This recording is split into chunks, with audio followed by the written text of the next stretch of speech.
So, continuing our demos on scalar vector graphics, now we're going to look at gradients. You'll see that we have the linear and radial gradients like we saw in the HTML5 canvas, and if you've done it before in the Java 2D. An additional thing that we're going to see here, because the SVG is XML, is we're going to use the X-link mechanism to create a link within the SVG, and that'll keep us from having to repeat a definition. So you'll see that we can reuse the definition of the gradient. So I'm here in Dreamweaver, and I've set up an SVG element, and obviously that's a node in the main part of the document.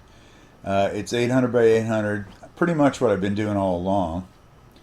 By the way, I forgot to mention in the last video, if you have an external style sheet, you can link it using this syntax. And this is commented out because I'm not doing that here.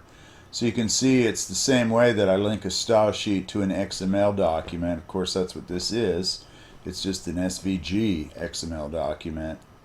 And although I haven't looked into this yet, I'm guessing that in addition to this being CSS, it could be XSL or XSLT, and so I could link it to an XSL transform as well. So I just wanted to mention that. I forgot that in the last vid. Okay, I think we saw last time that we could use the defs block to create definitions. And what we have here is we have a linear gradient that we're defining. It has an ID of gradient 1, GRD1. And this is going to be a default one, and it has no other information, so it'll default to running horizontal. And when you define the stop colors, you can define them either as floating point values between 0 and 1, or as percents like I've done here. Now what I wanted to do is I wanted to create a rainbow, so this is the red, orange, yellow, green, indigo, blue, violet, Roy G. Biv that we're used to. So I have my 7 stops set up, and notice I have these class elements here, and also that I have an ID on the linear gradient. So we really haven't seen that before, that we can go ahead and give the elements in the SVG IDs and class values just like we can with normal HTML. So our first gradient, gradient 1, is defined like this. The second gradient, gradient 2, is going to run vertically. And this example came from the Mozilla Developer Network, and you can see that we have the x1, x2, y1, y2, and it basically we're showing a change in y1 and y2. And that, because it's the change on the vertical axis, will make the gradient vertical. I played around with this a little bit, and I could not get it to do a gradient other than horizontal or vertical. The syntax kind of suggests that you could set one up so you could have a gradient, for instance, that ran on a 45-degree angle. Oh, pardon me. But so far I haven't been able to get that to work. Now, what I wanted to show you here is I've added the X-Link namespace in. And so we actually already have a namespace for SVG. And when you use this syntax, it's the default namespace. So for instance, this defs is actually SVG colon defs. But because defs is in the default namespace, we don't have to include the SVG. Namespaces are used to differentiate, so I could have 2 elements with the same name, but they could be in 2 different namespaces, and then we wouldn't have a problem telling which was which. And so basically, this bit of code in the head of the document defines a prefix X-link for the X-length namespace, and the X-link elements have to have the prefix. So if we come down here, you can see that this linear gradient 2 is using X-link href, hyperreference, pound gradient 1, which is an ID selector, for gradient 1. So essentially what's happening here is I'm defining gradient 2 with this extra information, and then I'm using the same rainbow definition that I built for gradient 1. Now originally when I did this for the linear gradients, I had gradient 1 and 2 and I had all that information in there, and I went back and commented it out, added the X-link in, and then deleted it once I saw that it worked. So the first linear gradient is going to be horizontal. The second is going to be vertical by virtue of the fact that I'm changing the Y value. And again, there's a mystery here I haven't quite figured out about that. Then we're going to have two radial gradients, and I'll come back to that in a second. Let's skip down here. We have a style block, which we've seen before in the def section. And again, this has to have a CData wrapper on it to prevent the XML from being malformed by the CSS markup. So again, this will be boilerplate, and if you look here, this is all standard CSS content. So I have class selectors, stop 1 through 7, and then each one of those is defined. I have a stop color, red, orange, yellow, green, blue, indigo, violet. There's my rainbow Roy G. Biv. And then notice how these classes up here are referring to the style selector matches those. So originally I had two sets of these, one for each linear gradient. Now I just have the one. It's being styled by the style, and then this one is being defined by using it, so of course it will use the style too. And then of course when I go through and do the radial gradients, I'm going to also use the same mechanism. So you can see that I'm saving a lot of extra markup here, where I'd have all of this information about the stops redundantly in each of the 4 gradients I'm defining. That's a lot not to have to copy 4 times.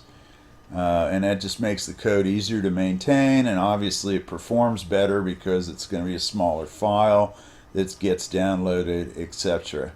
Okay, let's just look at our 2 linear gradients first, and then we'll come back to the previous ones. Now, because it's not in the way, I just went ahead and left the, well, I'm sorry, I didn't say that right. I'm using the figures that I had before, but now I'm applying the gradients to them. So I have a polygon with 3 sets of points, which will form a triangle. Again, the polygon will close, so it'll be a closed figure. I'm stroking it in red with a stroke width of 15, which is pretty big. And then I have the line cap of butt. And then notice this, fill equals URL pound gradient 1. And so that's going to use the gradient 1 as the fill for this. And then we have a line join of miter. Now I'm going to go ahead and change the stroke width just to 10 because it's really big. And originally it was like that because I used these 3 elements to show you the different forms of the line join. And so we don't need to have that big thick line there now. Okay? Alright, so then basically the first one uses the horizontal gradient, which is gradient 1, and then the second and third use gradient 2. And then I've added 2 rectangles here. One is vertical and one is horizontal, and those also use gradient 1 and 2, and I'll actually show you, I'll switch those around. Then finally here, rectangles, the last 2 rectangles use the linear gradient, and I'll cover that in a second, although you'll see it here immediately. So let's go ahead and let me reload this because I changed those widths. I don't think I saved that. Hang on a second. It doesn't look like they got any smaller here. Let's try again. Alright.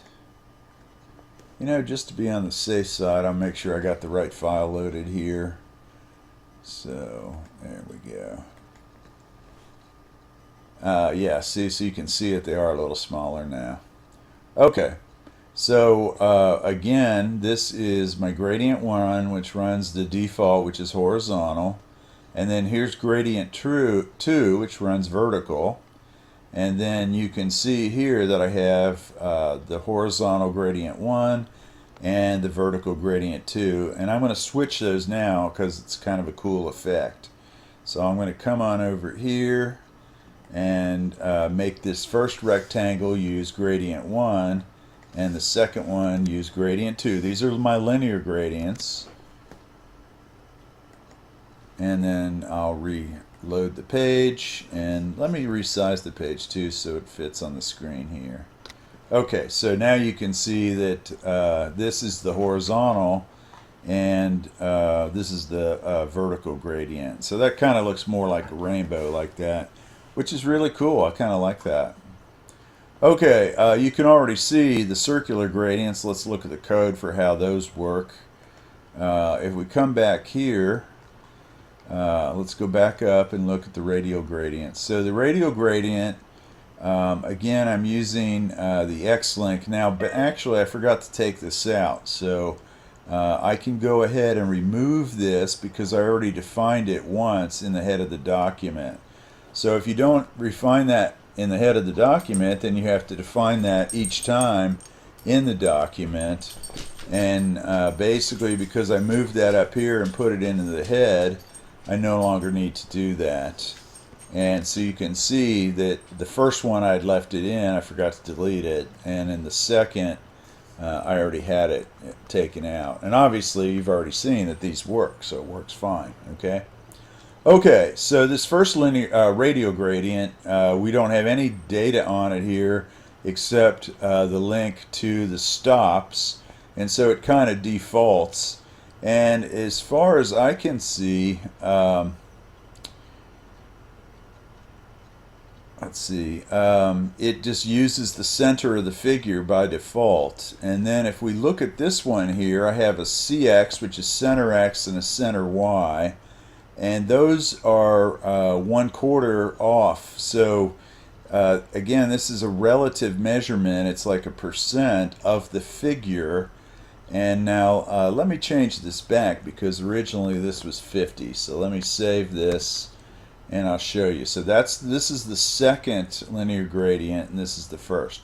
Also, if we come back down here, you can see that both of these rectangles have the rounded rectangle syntax. So the way we make a rounded rectangle in SVG is we just add the radius X and the radius Y attributes. So if I take those out, I'll have a regular rectangle. If I leave those in, I have one with rounded corners. So both of these rectangles have rounded corners, and they're the same width and height. They're just offset on the page. The first one uses gradient 3, which has no other attributes, and the second one uses gradient 2, which has this CX and CY. Okay, and again, you can tell by the way this is operating that it's relative to the figure being filled. So again, let's look at this. I'll reload it. So here, with no values, this gradient starts on the center, and I think I do have it set to run to 0.5 here. So let's go ahead and look at the code again. So that's the first radial gradient, which is right here. And you can see that it doesn't have the R value there. So I'm not really clear what that default R is, but it fits within this. So let's go ahead and add an R value here, and let's set it to 1 to see what happens.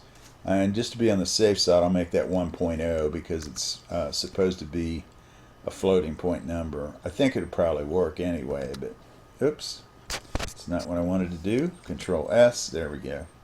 Alright, so what should happen is this should still be centered, but it should be a little bit bigger. And yes, sure enough, that's what happened. So now it kind of fills to touch the edges of the bounding area that's being filled. Okay. And let's see, does that make sense? Sure. Okay, so then on the other one, we've offset the center. And again, now you can tell those are relative. So that's 1/4 from the upper left corner, 1/4 from, 1/4 X, 1/4 Y from the upper left corner. And the radius is 50. So let's set this radius back to 150. Save it. Go on back to the browser. And again, what we should see is this should expand because now it's going to be 150. And again, whoops. Maybe I got the wrong one here. Let's see. Radius equals 150. Well, that sure is weird because I could have swore I just did this before. I wonder what's going on here.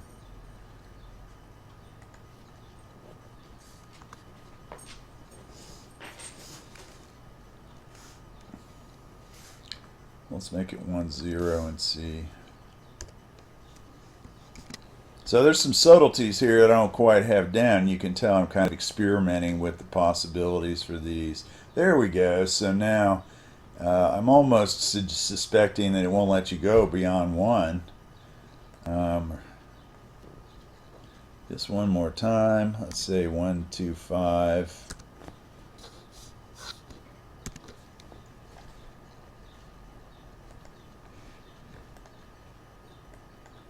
No, I don't know why it didn't like that 1.5 before. Okay. So you can see that you can specify the center and it's relative to the figure being filled up. Okay. All right. And if you don't make any specification, it's going to try to find the center and use that. Just for shits and grins, pardon me, let's see what happens when we put the radial gradient on our first triangle here. So if we come on down here, that's the first polygon, and instead of radial gradient 1, I want 3, which is the first linear gradient. Radial gradient. Yep, that's right. And I'm going to take the radius out there so we just get the total default behavior on it. And then if we want, we can come back and play with that. Okay, so I saved the code, pop back in.